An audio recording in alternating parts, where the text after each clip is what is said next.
ibadah kita. Mari saudara kasih makin berdiri dan kita angkat pujian.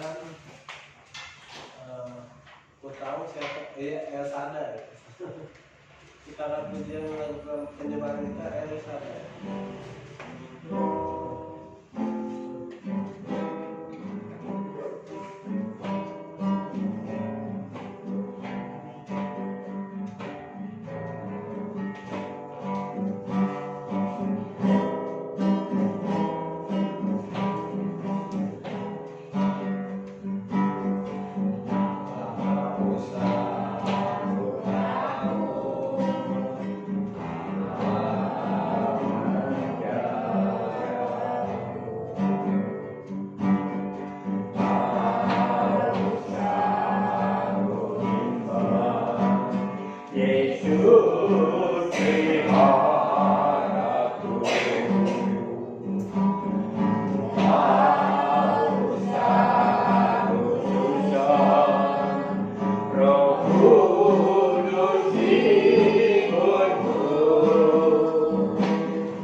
Tuhan sudah memberikan kami cuaca yang terang, sehingga kami bisa berangkat ke tempat ini, menuju ke tempat ini, karena atas kuasamu yang mau memberkati sampai hari ini.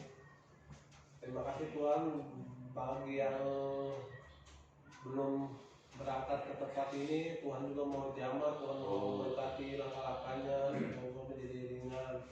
Tuhan Yesus, bagi kami juga yang kekurangan, Tuhan mau cukup berkata tercukupi apa yang menjadi kekurangannya.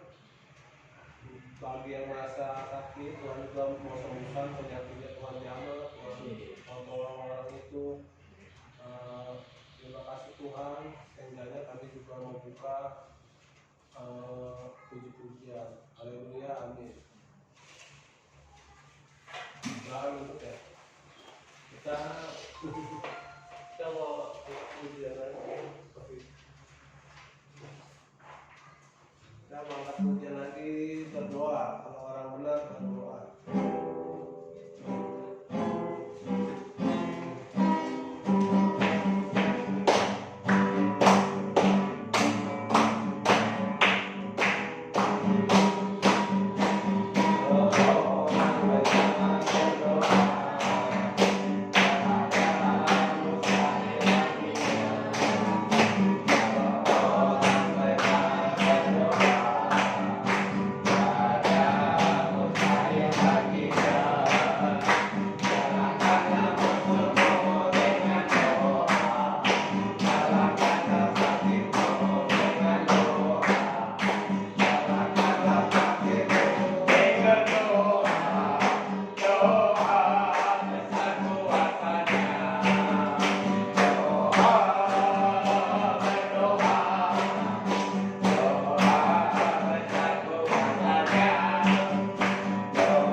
pujian lagi.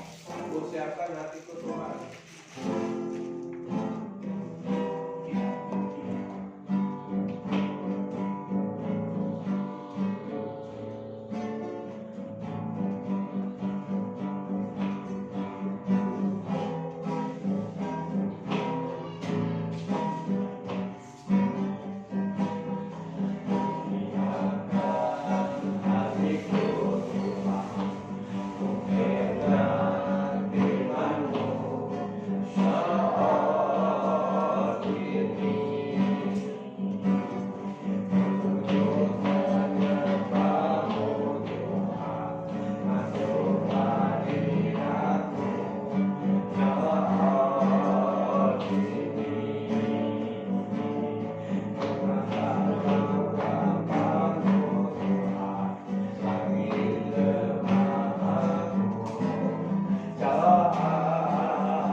Tuhan wujudkan yang nyata.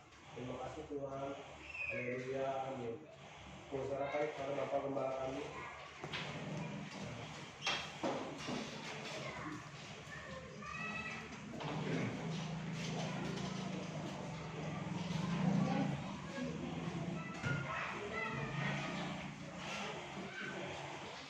Shalom. Puji Tuhan. Saudara, baca juga khususnya kepada Paulus.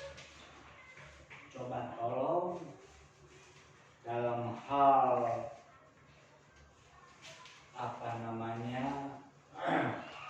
selalu menyanjung kehidupan saya. Saya tidak mau dibilang tetap setia di tempat ini. Sebab kalau selalu disanjung nanti saya jatuhnya lebih parah.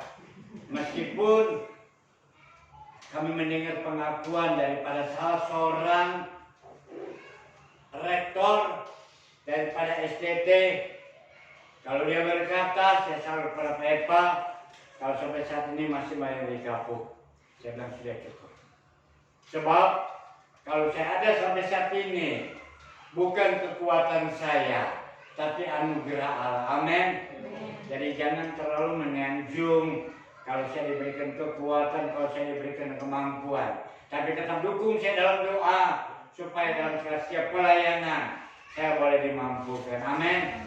Nah saudara, pada jam saat ini kita boleh kembali bersama-sama memuji dan memuliakan nama Tuhan. Saya akan berbicara tentang makanan. Kenapa? Sebab memang segala sesuatu dalam kehidupan kita, ada mereka terkena kolesterol, ada terkena mereka stroke. Itu sebenarnya kendalanya dari makanan, bukan penyakit spontanitas. Satu kali, kalau saya punya kawan, dia bilang, saya saat itu sedang makan, duduk sehat, tiba-tiba lemas, sehingga stroke katanya. Saya bilang, itu bukan karena dia jatuh stroke, tapi karena memang stroke sudah menutup segala syaraf, sehingga akhirnya dia dalam keadaan duduk, tahu-tahu bisa tergeletak. Jadi bukan karena dia jatuh stroke, tapi karena memang sudah stroke menguasai syarafnya, sehingga waktu dia jatuh, dia bangun, dia nggak bisa bergerak lagi. Nah saudara, kenapa? Sebab memang kadang-kadang kehidupan kita tanpa kita ketahui, semua dalam kehidupan kita, sakit penyakit dalam kehidupan kita sebenarnya bukan terjadi dengan sendirinya. Kalau memang kecelakaan tergores tangan, itu kecelakaan spontanitas. Atau kita lagi jalan, kita kesandung jatuh, itu memang spontanitas.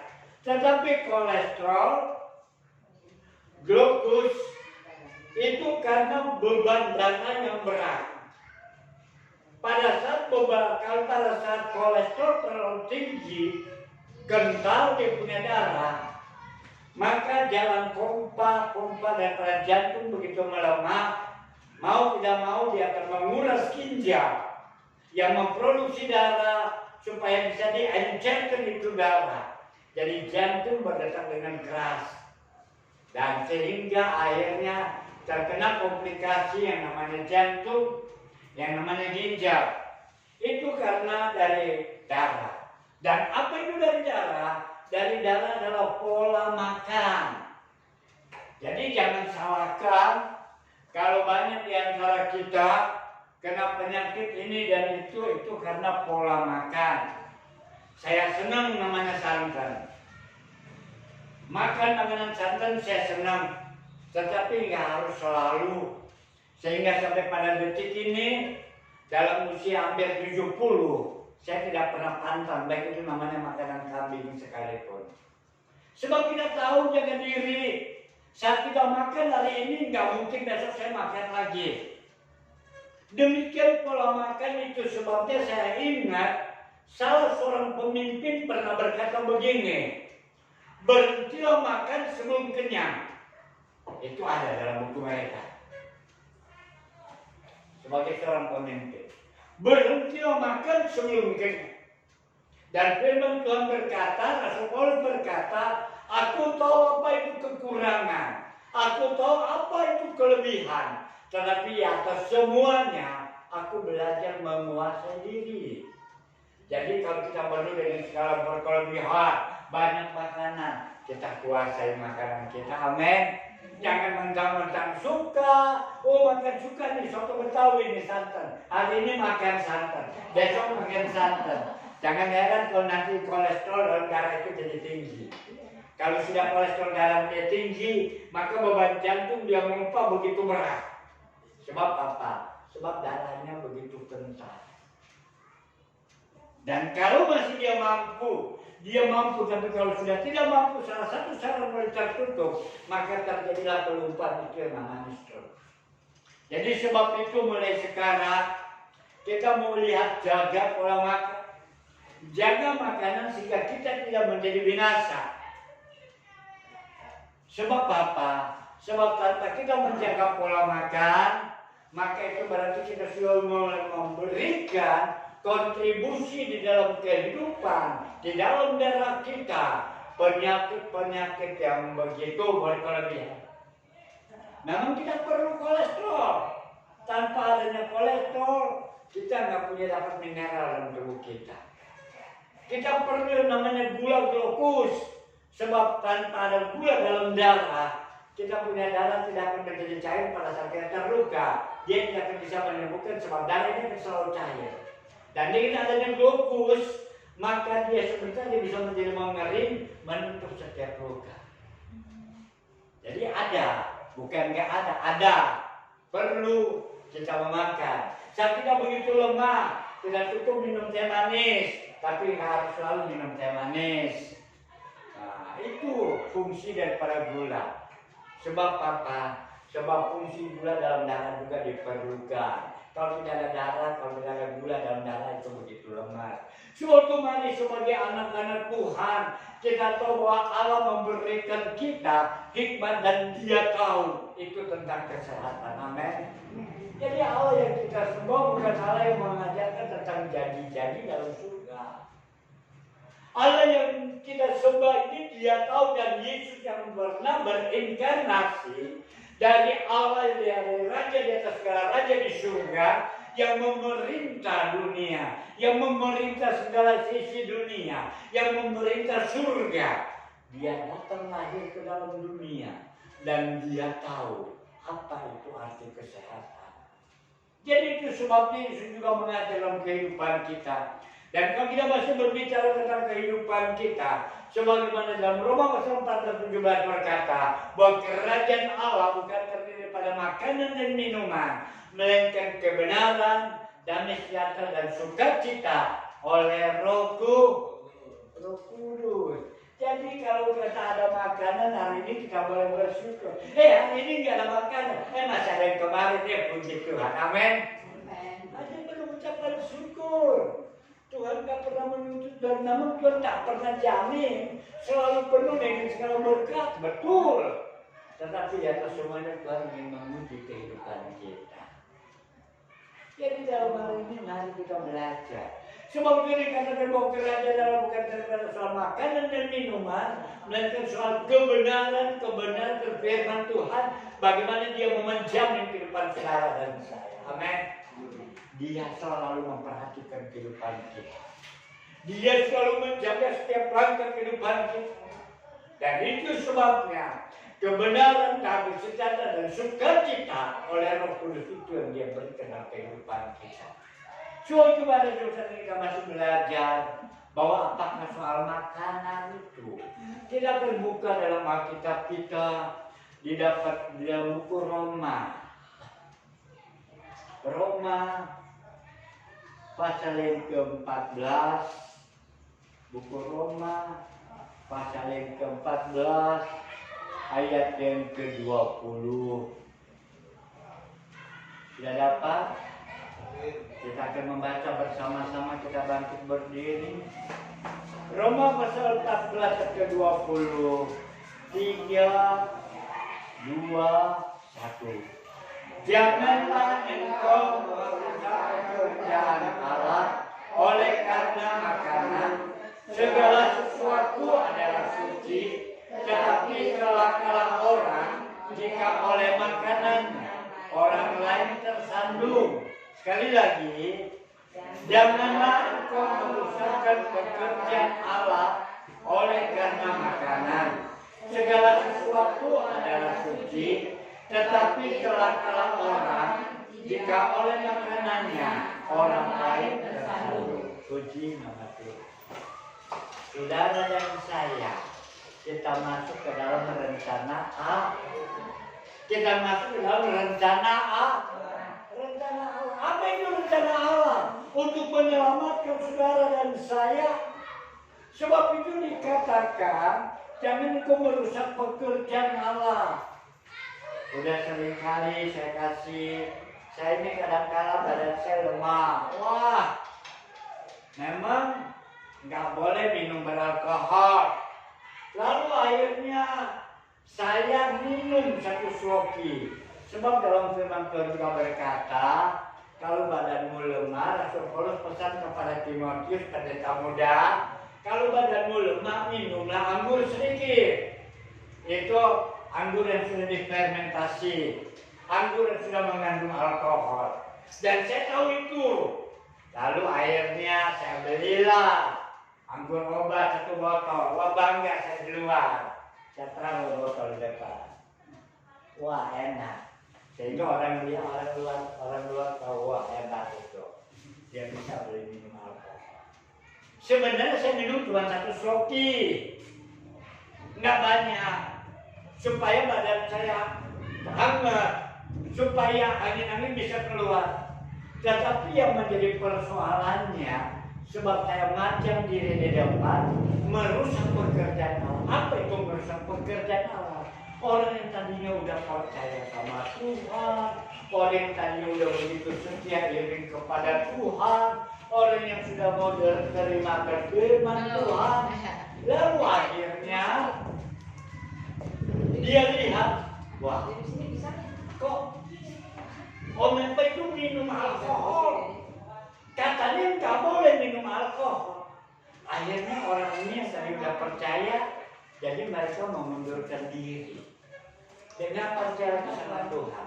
Artinya saya secara pribadi merusak pekerjaan Allah yang rencana Allah untuk menyelamatkan setiap orang. Amin.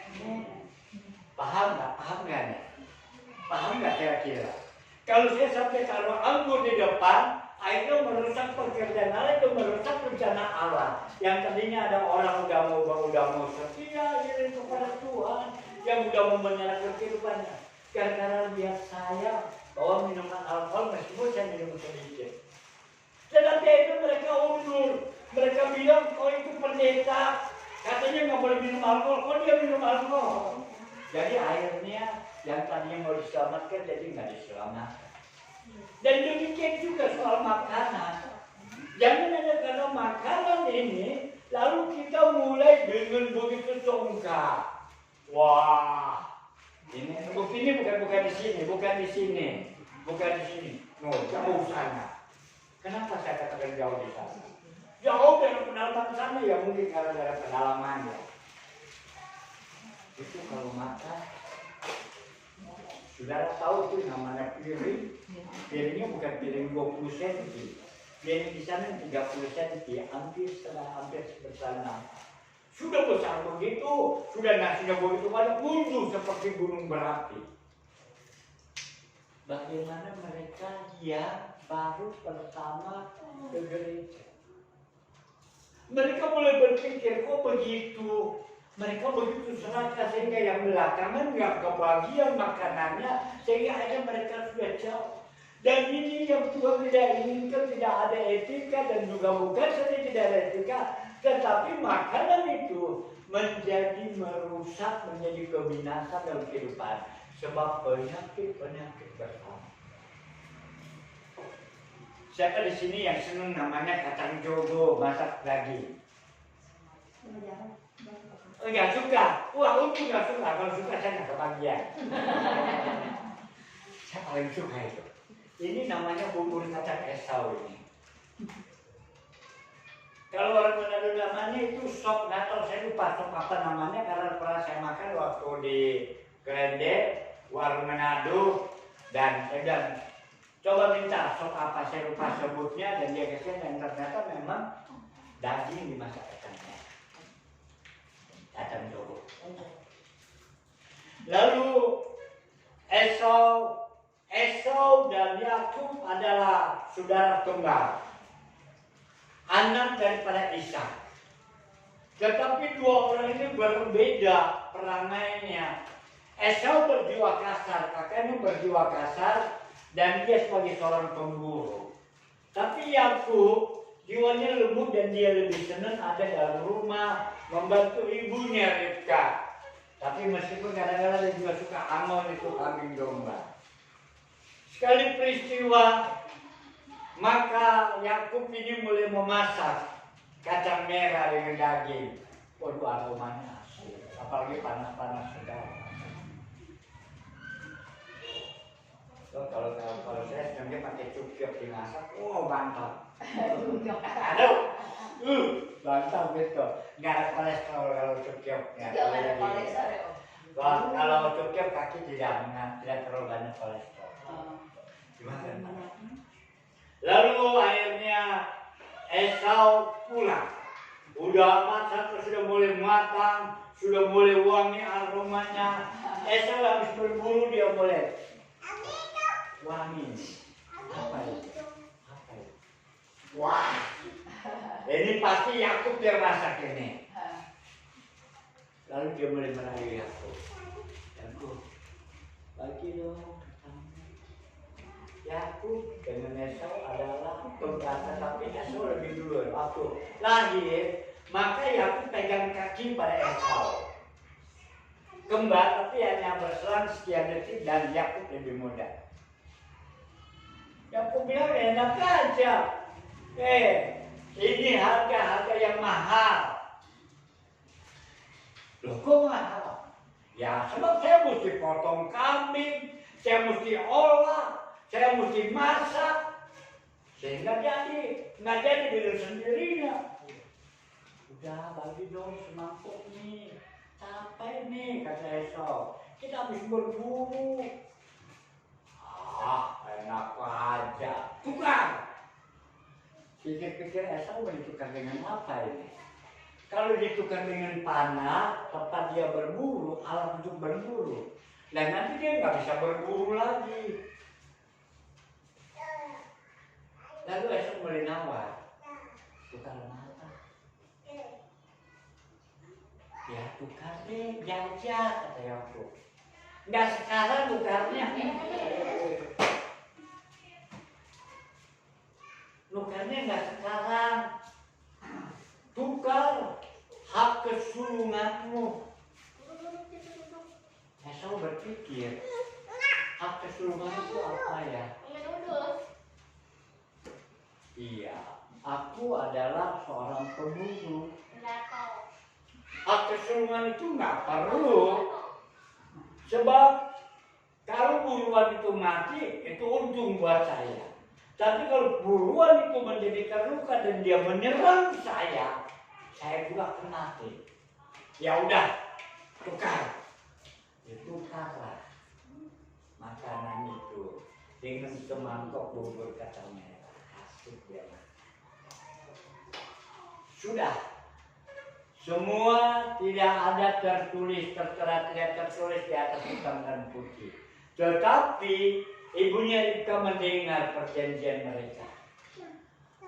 Sehingga satu kali, lalu Ishak berkata kepada Esau, Esau, berburulah kamu. Saya mau makan makanan yang enak, hasil buruan kamu nanti aku akan memberikan kamu hak kesulungan. Wah, Esau pergi dia berburu. Tetapi ibunya dengar, Ribka dengar. Aku cepat. Kamu olah, bikin masakan yang enak. saya mau memberkati. Masa. Lalu dengan suara yang dibuat-buat, dengan suara Esau yang barangkali ada suara serak bahasa, bilang, ayah, ini aku anak. Iya, berbulu badannya, nggak tahu pakai baju kambing, pakai kulit kambing. Dicium baunya, bau sadap. Tapi suaranya kok begini ya? Pikir-pikir Ishak ini barangkali kena sakit panas kali ini orang ini. Ya udah diberkati. Sehabis diberkati, apa jadinya? Berapa saat kemudian Esau pulang dia masak. Begitu masak dikasih. Ayah, hah? Kaget. Tadi aku sudah memberkati. Hak kesuruh diberikan. Dia menangis sampai kata Ishak, meskipun kau keluar air mata darahmu, udah nggak ada keluar lagi hak kesulungan. Kau akan menjadi hamba.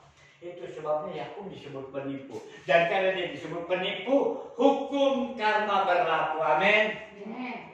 Hati-hati, jangan dibilang anak Tuhan nggak ada. Ada istilahnya tabur tuai. Apa yang kau tabur, itu yang kau tuai. Waktu dia Yakub lari, dia lari ke Midian, ke tempat saudara ibunya. Dia ditipu, tapi untung ditipunya enak dia ditipunya. Waktu Omnya Laban tanya, Yakub, karena kamu udah bekerja sama aku, kamu tuh mau minta apa? Saya nggak mau di antara saudara, nanti kita ada omongan. Kamu kerja nggak ada hasil. Sehingga Yakub bilang, karena dia mencintai anaknya yang bernama Rahel, ini anak nomor 2. Dia bilang, ayah, om, biar saya kerja 7 tahun.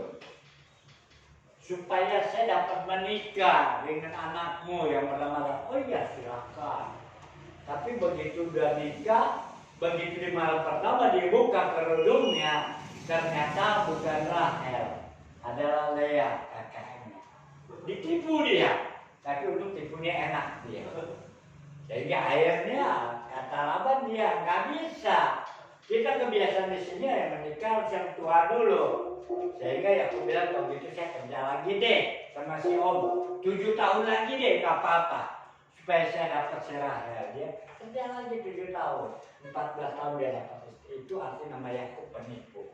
Nah, saudara, demikian dalam kehidupan Esau. Dia kehilangan segala hak miliknya. Dia kehilangan segala hak warisnya. Hanya karena soal makan. Bagaimana dengan kehidupan kita? Tentu kita juga tidak mau akan kehilangan segala hak waris kita dalam kerajaan surga. Hanya karena soal makanan. Tentu kita tidak mau. Sudah begitu lama kita iring kepada Tuhan, sudah begitu lama kita setia kepada Tuhan, sudah begitu lama kita banyak berkorban besar kepada pekerjaan Tuhan, begitu banyak waktu yang terbuang untuk bisa ibadah kepada Tuhan. Tetapi karena soal makanan seperti Esau, berani jual hak kesulungannya, yang barangkali gak berarti apa-apa, tapi sebenarnya hak sulung, hak waris kerajaan surga tidak dapat ditukar dengan keadaan kesukaan di muka bumi ini. Amin. Sekarang kita boleh merasakan hidup begitu susah tapi ketahui. Saudara bisa baca dalam buku Ibrani bagaimana mereka melanglang buana dengan berpakaian seperti orang kelaparan, mereka kekurangan makan, mereka kekurangan minum, mereka begitu kehilangan karena baju yang tipis, tapi dia tetap setia iring kepada Tuhan. Dia tidak mau menjual hak kesulungan. Inilah kehidupan orang-orang yang percaya. Dalam setiap kehidupan kita, maka kita perlu menjaga hak kesulungan itu. Jangan kita jual hanya untuk kepuasan sementara. Sebab apa? Sebab di dunia ini hanyalah sementara. Tapi kesukaan yang lebih utama adalah dalam surga sana. Yang dimana di sana tidak ada jangka waktu kita hidup dari kekal sampai kekal, dari kesukaan sampai kesukaan. Sehingga ada pujian berkata begini. Siapa percaya dapat hidup kekal. Siapa percaya pada Bapa dan Anak dapat hidup kekal. Dilaku di surga dan berjalan keliling dapat hidup kekal. Duduk di atas takhta bermahkota dapat hidup kekal. Ada jaminan. Sebab apa? Coba kalau kita baca dalam Yohanes pasal 5 ayat 24. Siapa sudah dapat? Yohanes pasal 5 ayat 24. Yohanes pasal 5 ya. Iya, Yohanes pasal 5 ayat 24. Ada jaminan mereka yang berharap pada Dia, yang percaya pada Bapa, yang percaya kepada Anak. Pasal 25 ya. Yohanes pasal yang kelima, Ayatnya ayat 24. 24 ya. Yohanes pasal 5 ayat ke-24 yang berbunyi, aku berkata kepadamu, sesungguhnya barang siapa mendengar perkataanku dan percaya kepada Dia yang mengutus aku, dia mempunyai hidup yang kekal dan tidak turut dihukum, sebab dia sudah pindah dari dalam maut ke dalam hidup. Amin. Selalu lancarkan baca Alkitab dan kalian boleh buka di rumah. Sebab kau sudah mulai lancar. Puji Tuhan. Nah, sudah. Sebab itu ingin jelas di situ dikatakan bahwa kembali saya bacakan tadi dalam Yohanes pasal 5 yaitu 24, aku berkata kepadamu, sesungguhnya barang siapa mendengar perkataanku, mendengar perkataan Tuhan Yesus, maka dikatakan dan percaya pada Dia yang mengutus aku, percaya pada Bapa yang mengutus Tuhan Yesus, maka dikatakan ia mempunyai hidup yang kekal. Ia sebab dia sudah pindah dari dalam maut ke dalam hidup. Di luar Yesus tidak ada kehidupan yang kekal. Di luar Yesus tidak ada jaminan. Kita semua dalam Roma pasal 3 dikatakan semua orang telah berbuat dosa. Bahwa upah dosa dalam maut, penghukumannya dalam api neraka. Tapi saat kita boleh percaya pada Dia, Dia selamatkan kita. Dia selamatkan dengan karya nyata, bukan dengan kata-kata saja. Dia selamatkan kita bukan hanya karena kata-kata saja, tapi Dia buktikan. Dia mati di salib, bukan karena kesalahannya. Dia dicambuk, dipakaikan mahkota duri, hanya untuk menyelamatkan saudara dan saya. Kita nggak bisa menyelamatkan diri kita sendiri. Dengan cara apa? Nggak bisa. Sebab semua berdosa. Semua udah begitu rusak kehidupannya. Semua itu hancur. Bagaimana mungkin yang hancur bisa memulihkan hubungan kepada Allah? Tapi Yesus, tangannya yang mengangkat saudara dan saya. Dia menyelamatkan kita. Sebab itu biarlah jangan kita mau diombang-ambingkan dengan pengajaran-pengajaran menyesatkan dan menerima segala apa hanya karena menyenangkan perut ini. Maka akhirnya kita meninggalkan Tuhan. Sebab itu dalam Kolose pasal 3:19, maka di situ berkata, Kolose pasal yang ketiga ayat yang ke-19 di situ berkata,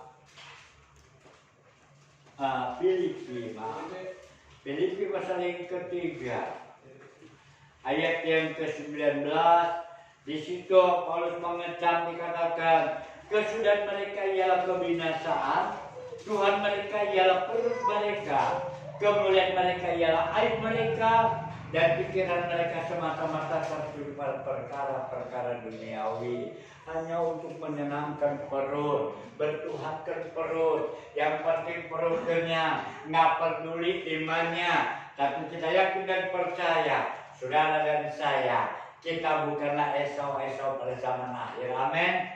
Amin. Tetap setia iring kepada Tuhan. Oh, hari ini barangkali kita akan berkurang, makanya karena kurang garam. Puji Tuhan, darah tingginya kan jadi berkurang. Jangan hanya karena kurang garam bisa mengeluh kepada Tuhan, tapi boleh bersyukur. Sebab dengan cara kurang garam kan kita boleh mengurangi garam di kebagian darah tingginya berkurang. Oh, hari ini minyaknya mahal, nggak bisa menggoreng lagi. Tempenya dipecah enak loh. tempe dipanggang, gua pakai bumbunya jahe, dikeprek, pakai cuka, wah itu petak tempe dengan anak Betawi.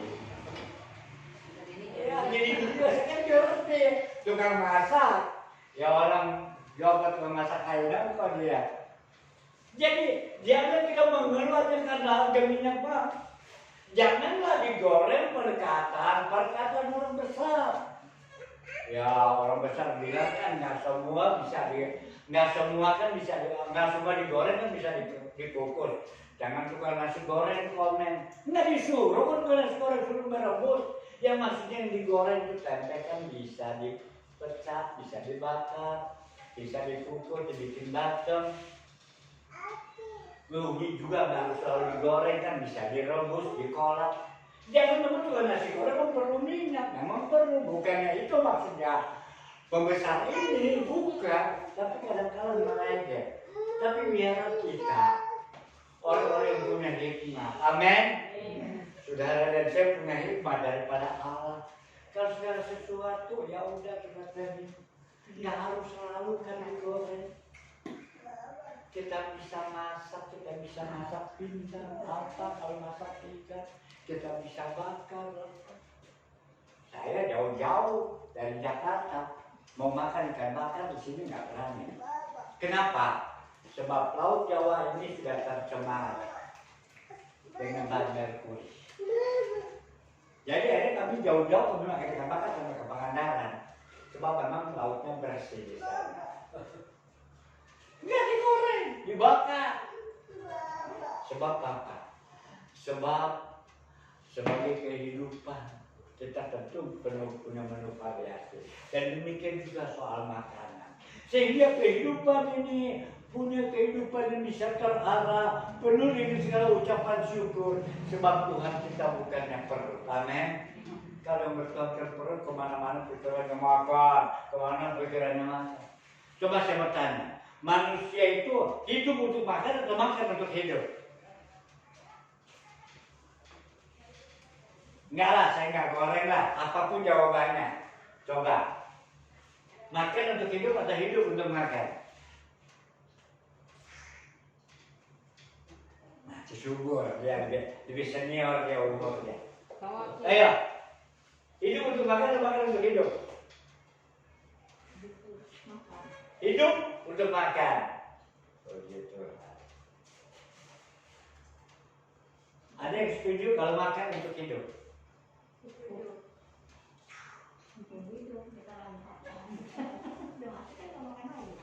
Pandangan kita dapat dibenarkan kalau hidup untuk makan.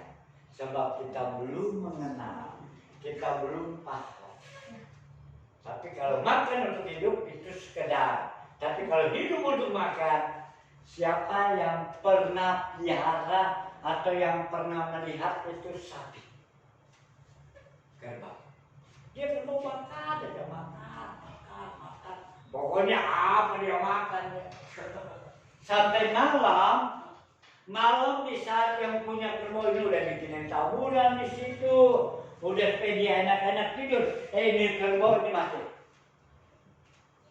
masih diolah lagi, makanya udah dimakan, dikunyah lagi. Supaya saripatinya bisa. Artinya dia hidup untuk makan. Sampai malam pun mau tidur, dia masih makan lagi.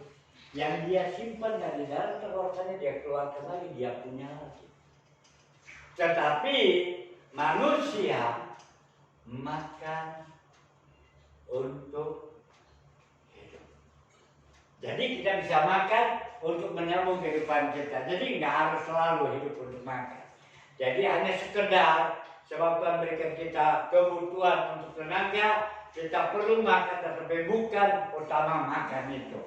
Itu sebabnya. Sebab apa? Sebab kalau hidup untuk makan, maka kita tidak ubahnya seperti binatang, tapi kita adalah manusia yang punya hikmah daripada Allah. Kalau kita makan, maka itu untuk membela kehidupan ini. Sebab kita perlu tenaga, kita perlu makan. Ya sekedarnya, bukan sebanyak-banyaknya. Sebab itu ya saya tetap punya patokan seperti salah seorang pemimpin pernah berkata, berhentilah makan sebelum kenyang. Sehingga ada rongga dalam perut ini untuk bisa mengolah makanan. Sebab kalau sampai di terlalu padat banget dalam isi perut ini, tidak ada ruang oksigen, maka itu berarti makanan juga tidak bisa cepat hancur. Nah, sebab itu biarlah sebagai orang-orang yang percaya, kita perlu mengerti bahwa kehidupan orang yang percaya bukan hanya makanan, tapi pengertian kita yang pertama.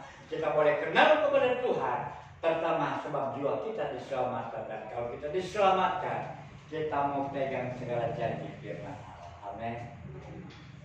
Kita boleh bertumbuh di dalam Tuhan. Kita boleh sama-sama belajar di dalam Tuhan. Sehingga penyakit-penyakit yang ada itu bukan menjadi air. Makanya kalau sekarang, kalau saya lihat orang-orang masih muda sudah stroke, itu jadi cemoohan yang lain. Mereka sudah tahu menjadi cemoohan dia. Itu namanya air. Oh bisa begitu, karena kau nggak pernah jaga makan. Apapun dimakan, usia 40, 50, kakinya udah 3. Nah sebab itu apa? Karena segala penyakit demi penyakit yang dalam kehidupan ini kontribusinya dari makanan. Jadi sebab itu mulai sekarang kita mulai jaga-jaga soal makan. Lalu jangan bilang, kenapa bisa ngomong begitu? Tetapi kita mau sama-sama belajar supaya bukan menjadi aib. Sebab kalau orang sudah mulai kena stroke, sekarang orang sudah berbalik, selalu dipermalukan dengan dia itu. Semua bapak selalu dibilang, kau nggak pernah jaga makan, kau terlalu rakus dengan makanan, sehingga kolesterol menumpuk, glukosa menumpuk, sehingga saraf-saraf bisa tertutup sedemikian rupa sehingga terjadi kelumpuhan. Jadi jangan heran di saat mereka jalan mereka terjatuh lalu stroke. Sebenarnya bukan pada saat dia jatuh tersetruk, tapi karena sudah setruk sudah melanda kehidupannya. Jadi sudah stroke melanda sehingga tidak terasa dia jatuh. Sehingga waktu bangun sudah stroke. Sebab apa? Sebab darah tidak berjalan dengan lancar. Terlalu banyak glukos, terlalu kental darah itu sehingga tidak ada oksigen di dalam darah. Nah sebab itu kita yakin dan percaya. Sebagai orang-orang percaya, kita tidak mau binasa karena makanan. Sama seperti Esau binasa, dia karena makanan, dia tidak menerima hak kesulungan. Demikian kita sebagai orang-orang yang percaya. Sebab dalam bahasa Indonesia masa kini berkata begini, janganlah karena soal makanan, saudara merusak apa yang dikerjakan oleh Allah. Segala makanan memang halal untuk dimakan, tetapi kalau apa yang saudara makan menyebabkan orang lain berdosa, maka saudara bersalah. Tadi sudah saya katakan, aku itu bagus buat tubuh. Tapi kalau saya panjang di depan, meskipun saya hanya minum 1 soki, tapi akhirnya saya membuat menjadi berdosa. Sebab apa? Orang yang tadinya udah mempercayai Tuhan, mereka akhirnya mengundurkan diri, tidak percaya. Sebab saya menjadi contoh yang tidak baik. Demikian juga soal makanan. Jadi saya yakin dan percaya firman Allah pada Yesus mengajar kita bagaimana cara kita hidup untuk hidup sehat. Dan sebagai penutup kita akan buka dalam 1 Timotius pasal yang keempat ayat yang ke-12. 1 Timotius pasal yang keempat ayat yang ke-12 yang berkata begini, jangan seorang pun menganggap engkau rendah karena engkau muda. Jadilah teladan bagi orang-orang percaya dalam perkataanmu, dalam tingkah lakumu, dalam kasihmu, dalam kesetiaanmu, dan dalam kesucianmu.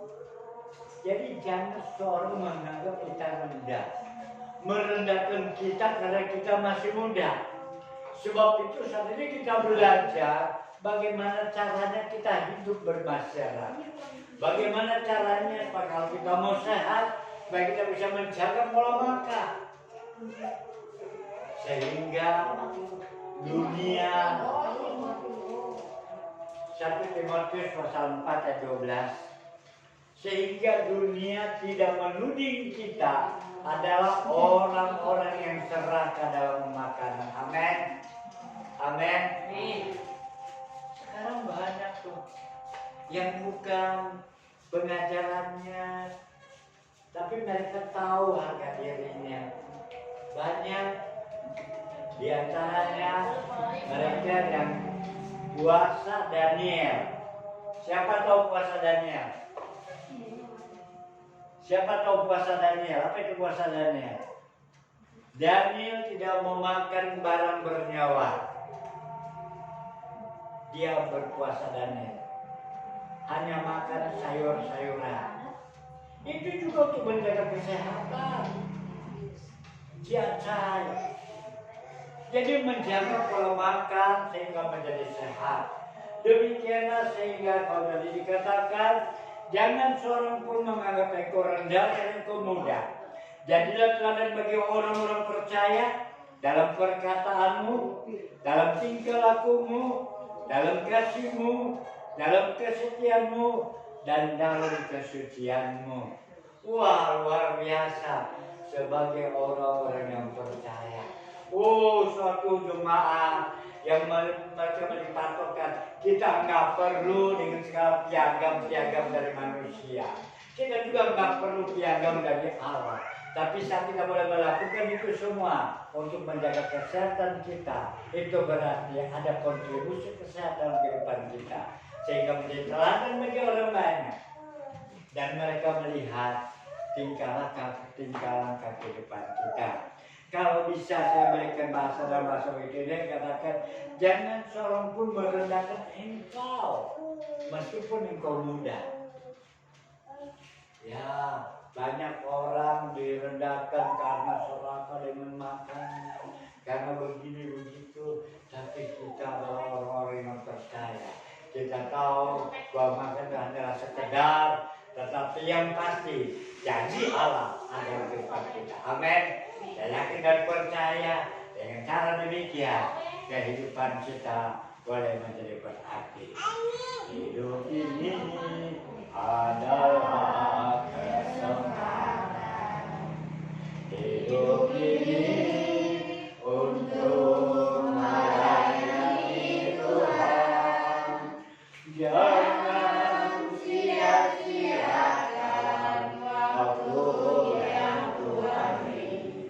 Hidup ini jangan sementara. Oh Tuhan, pakailah hidupku selagi aku masih kuat. Bila saat nanti Tuhan percaya lagi, hidup ini sudah jadi berdiri. Hidup ini adalah kesempatan. Hidup ini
Terima kasih Bapa dalam surga. Setelah kami boleh bersama-sama belajar dengan firman-Mu, Tuhan kami tahu Bapa, ada banyak manusia, Tuhan, ada banyak di antara kami binasa karena soal makanan. Tapi Tuhan, mari Tuhan, satu hal yang sudah terlalu tak perlu kami ungkap, tapi hari Tuhan kami boleh belajar pada jam saat ini Bapa. Dalam segala setiap langkah kehidupan ini Bapa, mari Tuhan Kau pimpin pelihara, berikan kami hikmat akan budi daripada Tuhan. Sebagaimana Rasul Paulus berkata, bahwa kerajaan Allah bukan soal makanan dan minuman, melainkan soal kebenaran dan sejahtera dan juga sukacita oleh karena Roh Kudus. Itu sebabnya Bapak pada jam saat ini Bapak, kami belajar bagaimana kami boleh menyikapi segala berkat-berkat daripada Allah. Kami boleh menyikapi segala berkat-berkat daripada Tuhan. Sebab dengan cara demikian ya Bapak, kami juga menghargai segala berkat-berkat Allah dalam segala setiap kehidupan kami. Mari Bapak ampuni kami kalau kami punya pandangan-pandangan yang salah. Tapi biar Tuhan, karena Engkau yang punya hikmat, Engkau yang punya kekuatan, dan Tuhan juga memberikan kami hikmat. Kami mau belajar dengan hikmat daripada-Mu Bapa, sehingga makanan yang membawa kami pada kebinasan sama seperti Esau ya Bapa. Kehilangan daripada hak kerajaan Allah, kehilangan daripada hak kesulungan Bapa. Dan suatu mari Bapa, Tuhan ampuni dalam segala pengertian kami, dan kami mau belajar Bapa, sehingga apapun dapat kami lakukan, apapun dapat kami kerjakan Bapa, kami boleh mendapat damai sejahtera karena Roh Kudus ya Bapa. Mari Bapa pimpin bungkus kami dengan kuasa-Mu Bapa, hanya karena kasih-Mu jua Bapa. Ke dalam nama Yesus Tuhan kami berucap syukur. Haleluya. Terima kasih. Terima kasih Tuhan untuk kasih setiamu yang Ku alami dalam hidupku. Terima kasih Yesus untuk kebaikan-Mu sepanjang hidupku. Terima kasih Yesusku buat anugerah yang Kau beri selama ini. Tuhan adakan syukur bagi. Biar Esther ini akan cukup doa. Sebab hari ini Tuhan adakan syukur bagimu.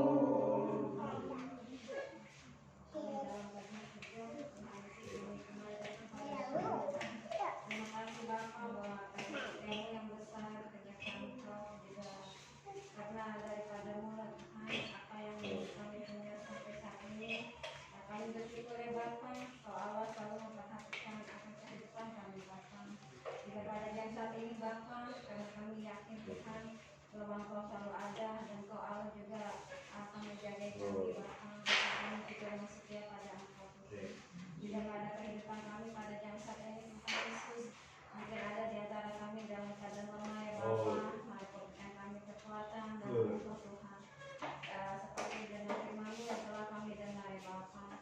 Jika bila kami dalam banyak masalah ya Bapa, mari berbicara senantiasa hiburkan kami, kami percaya Bapa, Engkau telah menyediakan jalan keluar bagi kami Tuhan. Dan ketika kami begitu lemah, dan kami percaya Tuhan kekuatan daripada Engkau ya Bapa. Untuk kepada teman-teman dan jemaat kami Tuhan Yesus yang tidak bisa hadir, nah kami akan percaya Tuhan ketika telah memberikan mereka juga ya Bapa yang penuh perlindungan kepada Engkau ya Bapa. Juga yang sedang sakit, mari Kau juga Tuhan berikan kekuatan yang senantiasa mereka percaya Tuhan ada pertolongan di dalam Engkau Tuhan. Kami percaya Bapa apa yang telah terjadi dalam kehidupan kami, Engkau terlebih dahulu mengetahui. Kami percaya Tuhan pada jam saat ini Kau ada bersama dengan kami, dan kami percaya Tuhan Kau telah memberikan kami dan sejahtera sukacita agar kami mempunyai sandaran, agar kami selalu berserah dan bersyukur kepada-Mu.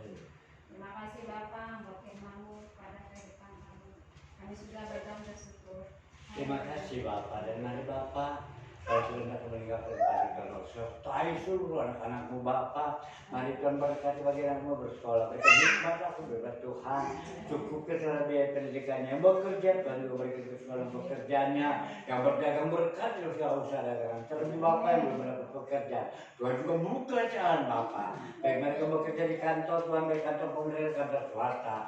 Mari Tuhan berikan roh yang takut kepada Tuhan, dan kami melihat banyak yang pada zaman akhir. Ada banyak yang pada zaman akhir ini Bapak yang bekerja pemerintah. Mari berikan roh yang takut kepada Tuhan. Berkati juga bagi anak-anak yang bekerja, baik mereka bekerja di ladang, baik mereka bekerja di perkebunan, baik mereka bekerja di hutan, bekerja sebagai nelayan, bekerja sebagai petani. Berkati semua dengan kuat kuasa-Mu. Hanya dalam nama Yesus kami bersyukur. Haleluya. Maka Tuhan kekasih, kita arah kematawan kita kepada Bapa yang di surga. Sebab dari sana juga seluruh kepada kita menjadi terarah. Dan dari sana juga segala berkat Allah dicurahkan. Dan biar kita pulang masing-masing. Kita pulang dengan segala berkat Allah Bapa. Damai sejahtera sukacita anugerah Tuhan Yesus Kristus. Serta persekutuan penyertaan kuasa Roh Kudus. Menyertai seluruh kita sekalian. Mulai pada jam saat ini. Sampai dalam Tuhan kali kedua di awan-awan sana. Bapa terima kasih. Bapa terima kasih.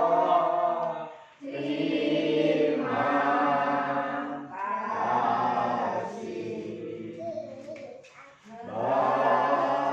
kasih. Bapa di dalam surga,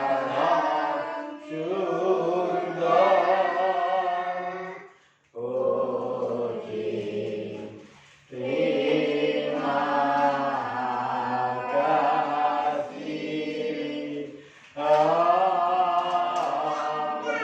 Amin. Amin. Saudara silakan duduk. Ada pesan sebentar. Silakan duduk dengan tenang dahulu.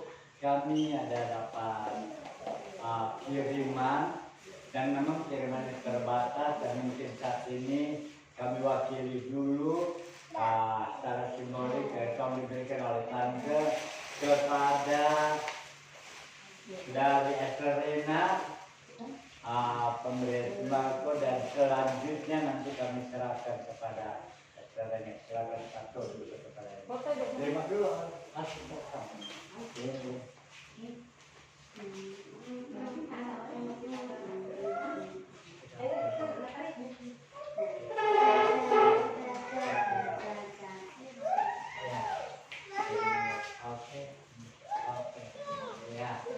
terima kasih. Ucapan terima kasih.